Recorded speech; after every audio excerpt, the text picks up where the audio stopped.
Hello दोस्तों ये है जम्मू एंड कश्मीर सिर्फ सिलेक्शन बोर्ड के एग्ज़ाम का क्वेश्चन पेपर जो कि ग्रेजुएट लेवल का एग्जामिनेशन हुआ था कुछ दिन पहले। दोस्तों इस वीडियो में हम आपके लिए रीजनिंग से रिलेटेड क्वेश्चंस लाए हैं जो कि इस एग्जामिनेशन में पूछे गए थे और उन क्वेश्चंस को किस तरह सॉल्व करना है और सही आंसर क्या रहेगा। और आज की जो वीडियो है ये पर्टिकुलरली सुपरवाइजर यानी फीमेल सुपरवाइजर एस्पिरेंट्स के लिए रहेंगे, क्योंकि बहुत सारे सुपरवाइजर एस्पिरेंट्स ये कह रहे थे कि हमें सिलेबस में रीजनिंग का पोर्शन नहीं होना चाहिए था क्योंकि उनका जो रीजनिंग पोर्शन है वो बहुत ही ज़्यादा वीक है। तो उनकी हेल्प के लिए हम इस क्वेश्चन पेपर में देखेंगे कि किस तरह के रीजनिंग के क्वेश्चंस पूछे गए थे और उनको किस तरह इजीली सॉल्व करना है। वीडियो अगर अच्छी लगती है तो वीडियो को लाइक और शेयर जरूर किया करें, क्योंकि आपके लाइक और शेयर से मोटिवेशन मिलती है आपके लिए नए नए वीडियोस बनाने के लिए। तो चलिए जी स्टार्ट करते हैं आज के पहले क्वेश्चन से जो कि रीजनिंग पोर्शन से लिया गया है। तो क्वेश्चन आया था, In every 20 minutes, the time of a watch increases by 5 minutes after setting the correct time at 5 a.m. What time will it show after 12 hours? तो एक घड़ी है जो कि हर 20 मिनट में 5 मिनट आगे चलती है, और अगर इस घड़ी का टाइम 5 बजे AM यानी सुबह के 5 बजे इसका करेक्ट टाइम सेट किया जाता है, आपको बताना है कि 12 घंटे के बाद इस घड़ी में क्या टाइम होगा। तो बहुत ही आसान सा क्वेश्चन पूछा गया है। तो सबसे पहले दोस्तों यहाँ पर आपको याद रखना होगा कि अगर घड़ी हर 20 मिनट में 5 मिनट आगे चलती है तो इसका मतलब है कि ये 1 घंटे में 15 मिनट आगे चलेगी। तो अगर ये घड़ी 1 घंटे में 15 मिनट आगे चलेगी तो इस हिसाब से ये घड़ी जो है 12 घंटे में 180 मिनट, यानी घड़ी जो है ये 12 घंटे में 3 घंटे जो है आगे टाइम दिखाएगी, आगे चलेगी। तो दोस्तों अगर घड़ी में सुबह के 5 बजे टाइम पहले सेट किया गया, उसके बाद जब 12 घंटे बराबर गुजरेंगे तो जो घड़ी टाइम है 12 घंटे के बाद वो दिखानी चाहिए थी शाम के 5 बजे यानी 5 PM। लेकिन दोस्तों 12 घंटे के बाद ये जो घड़ी 5 PM दिखानी चाहिए थी, क्योंकि घड़ी जो है ये 3 घंटे जो है आगे चलेगी, क्योंकि ये हर 5 मिनट जो है 20 मिनट में आगे चलती है। तो उस हिसाब से अगर टाइम होना चाहिए था शाम के 5 बजे, ये एक्स्ट्रा 3 घंटे चलेगी, यानी उस टाइम जब अब घड़ी टाइम दिखाएगी वो होगा रात के 8 बजे, क्योंकि ये एक्स्ट्रा 3 घंटे आगे चलेगी। तो आई होप कि आपको क्वेश्चन समझ में आ गया होगा। अब हम बढ़ते हैं दोस्तों नेक्स्ट क्वेश्चन की तरफ जो कि इस एग्जाम में पूछा गया था। नेक्स्ट क्वेश्चन पूछा गया था, in a row of 26 girls when Sakshi shifted 4 places towards the left she became 10th from the left end. What was her earlier position from the right end of the row? तो again एक बहुत ही आसान सा question पूछा गया है। तो दोस्तों यहाँ पर बताया जाता है कि एक लड़की जिसका नाम साक्षी है वो एक रो में खड़ी है, एक लाइन में खड़ी है जहां पर कुल मिला के 26 गर्ल्स हैं। तो समझाने के लिए दोस्तों मैं यहां पर एक लाइन को ड्रॉ करता हूं और इस पे नंबरिंग लिखता हूं। तो दोस्तों ये मैंने लाइन ड्रॉ की और इस पे मैंने नंबरिंग लिखी। तो नंबरिंग का जो ये वाला साइड होता है ये लेफ्ट साइड होता है, और ये वाला साइड जो है दोस्तों इसको आप राइट साइड कहते हैं। दोस्तों क्वेश्चन में लिखा गया है when Sakshi shifted 4 places towards left. तो यहाँ पर लिखा गया है कि जो साक्षी है ये लेफ्ट की तरफ मूव करती है, शिफ्ट करती है। कितने प्लेसेस? 4 प्लेसेस ये लेफ्ट की तरफ मूव करती है। लेफ्ट पे 4 प्लेसेस मूव करने के बाद she becomes 10th from the left and. तो लेफ्ट एंड से ये 10th पोजीशन पे बनती है, यानी अगर हम लेफ्ट से काउंट करना स्टार्ट करें तो इसकी पोजीशन 10th आती है, यानी 1 2 3 4 5 6 7 8 9 और 10।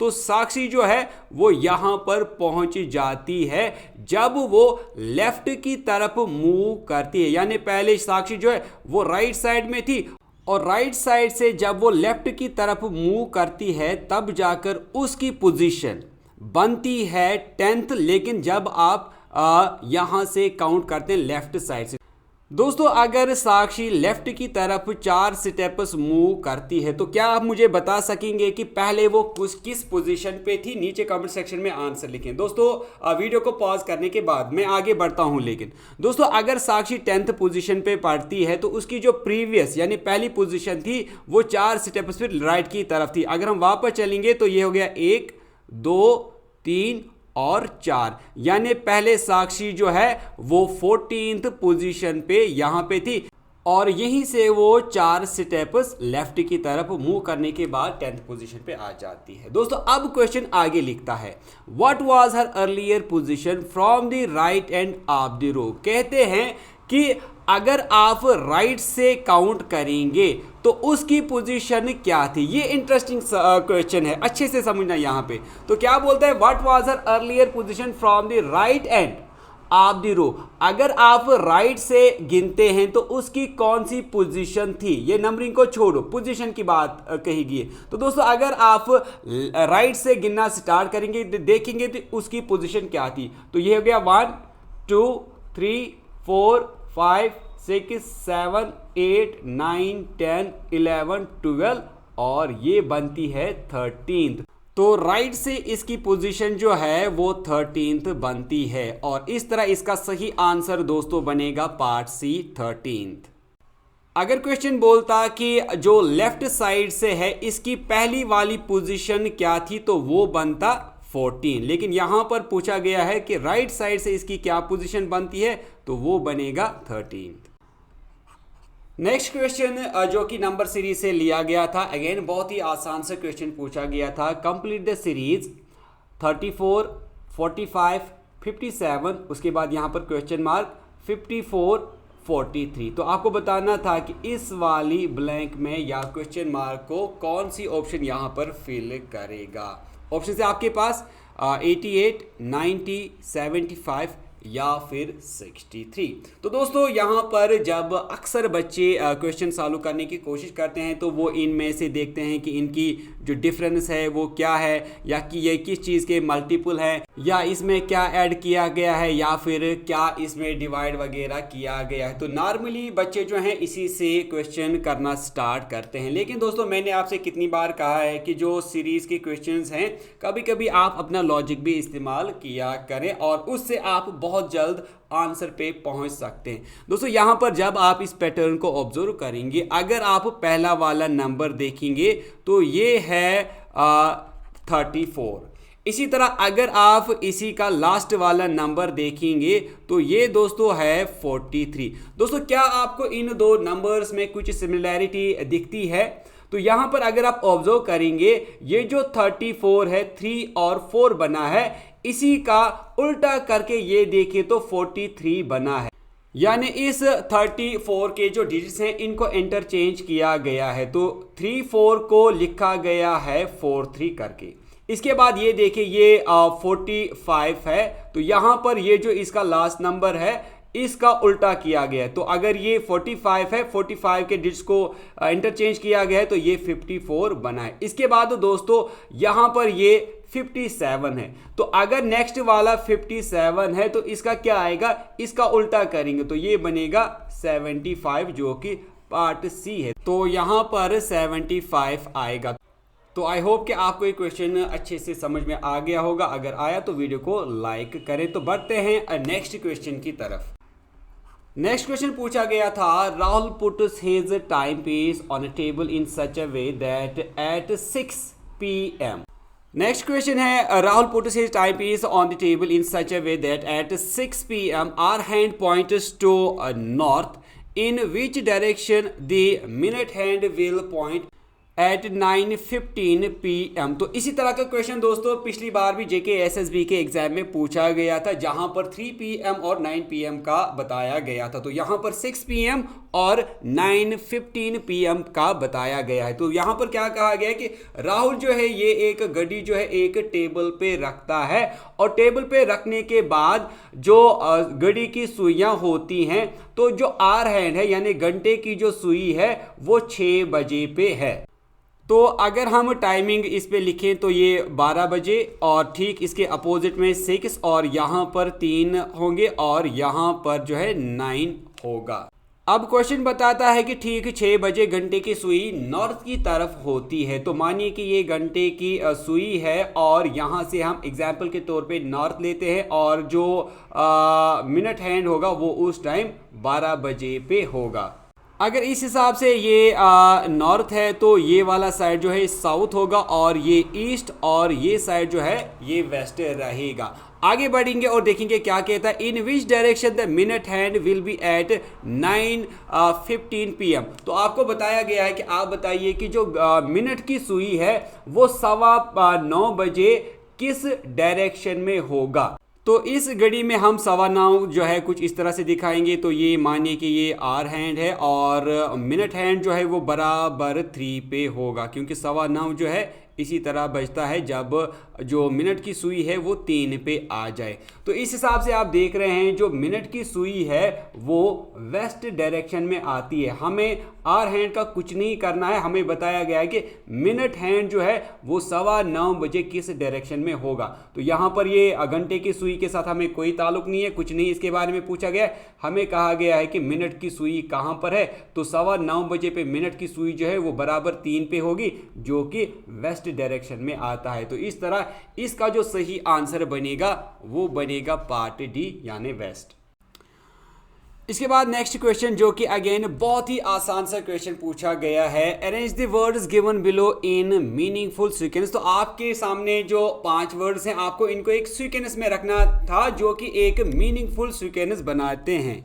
तो जो वर्ड्स आपको दिए गए हैं ये है इन्फेंट, ओल्ड, एडल्ट, एडोलेसेंट और चाइल्ड। तो दोस्तों जब आप इन वर्ड्स को अच्छे से देखते हैं तो जो इन्फेंट होता है ये एक बेबी होता है, जो नवजायद बच्चा होता है जिसकी एज तकरीबन 1 साल से कम हो। उसके बाद ओल्ड तो आप जानते हैं जो कि एक बूढ़ा आदमी हो।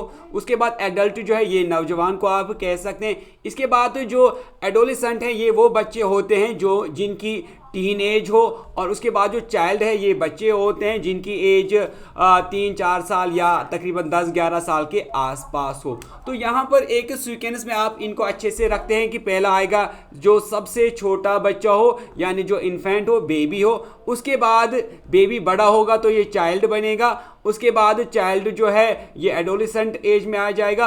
एडोलेसेंट जो है वो फिर एडल्ट बनेगा और एडल्ट जो है वो फिर ओल्ड होगा। तो इस तरह इनकी एक सीक्वेंस बनेगी।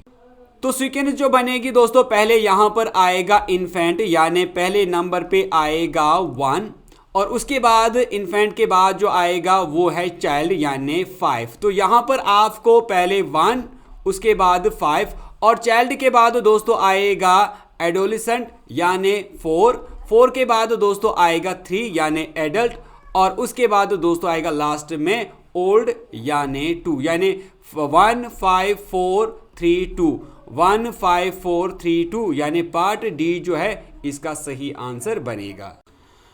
इसके बाद नेक्स्ट क्वेश्चन है जो कि अगेन नंबर सीरीज से लिया गया है। Find the missing number in the following series. तो आपको बताना है मिसिंग नंबर या फिर यहाँ पर नेक्स्ट नंबर जो है वो क्या आएगा। तो नंबर सीरीज थी आपके पास 10, 100, 200 और 310।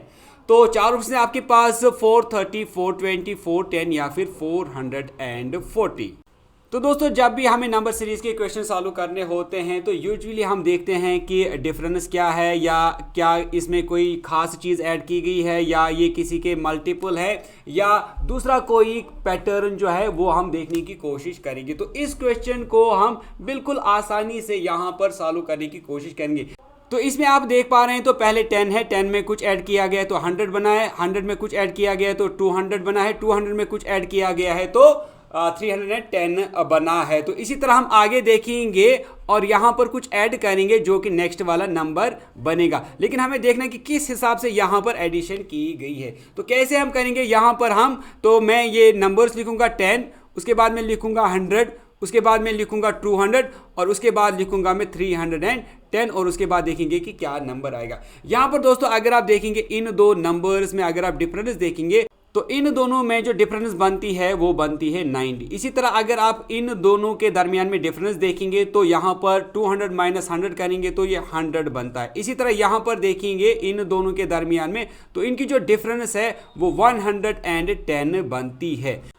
तो अगर आप ऑब्जर्व करेंगे यहाँ पर 90 है, 90 को 10 ऐड किया गया तो वो 100 बना है। उसके बाद 100 को जो है 10 ऐड किया गया है तो ये 110 बना है। तो अगर आप इसी तरह 10 आगे बढ़ते जाएंगे तो नेक्स्ट वाला जो है उसको भी हम 10 से ही ऐड करेंगे। तो अगर ये 110 है तो नेक्स्ट वाला जो है वो बनेगा 120, यानी जो हमारा नेक्स्ट वाला नंबर होना चाहिए उस नंबर और इस वाले नंबर में यानी 310 में आपस में 120 का डिफरेंस होना चाहिए। तो वो वाला नंबर आप कैसे निकालेंगे? सिंपल सी बात है, अगर ये 310 है इसको हम 120 से ऐड करेंगे तो वो वाला नंबर क्या बनेगा? तो वो बनेगा आपका 430, जो कि पार्ट ए हो जाता है। दोस्तों अगर यहाँ पर आप लिखेंगे 430 तो जब आप 430 और इसका माइनस करेंगे तो इनकी डिफरेंस जो है वो 120 आ जाएगी। दोस्तों इसके बाद रीजनिंग के कुछ और इंपॉर्टेंट क्वेश्चंस हैं जो कि ऑलरेडी मैंने आपको रीजनिंग वाले सीरीज में बताए हैं। इन क्वेश्चंस को हम आपके लिए नेक्स्ट वाली वीडियो में लाएंगे। फिलहाल के लिए मैं ये वीडियो यही करता हूं एंड उम्मीद करता हूं कि वीडियो आपको अच्छी लगी होगी। अगर वीडियो अच्छी लगी तो वीडियो को लाइक करने के साथ साथ शेयर जरूर करें। इसके अलावा अगर आप इसी तरह डेली वीडियोज अपडेट्स और नोटिफिकेशन पाना चाहते हो तो चैनल को जरूर सब्सक्राइब करें, साथ में बेल आइकन जरूर प्रेस करें। इसके अलावा अगर आप फेसबुक पे वीडियो देख रहे हैं तो फेसबुक पेज को फॉलो करें, लाइक करें, ताकि आपको फेसबुक पेज पर भी इसी तरह डेली वीडियोस, अपडेट्स और नोटिफिकेशंस मिलती रहें। दोस्तों मिलते हैं आपसे एक नेक्स्ट वीडियो में, तब तक के लिए टेक केयर।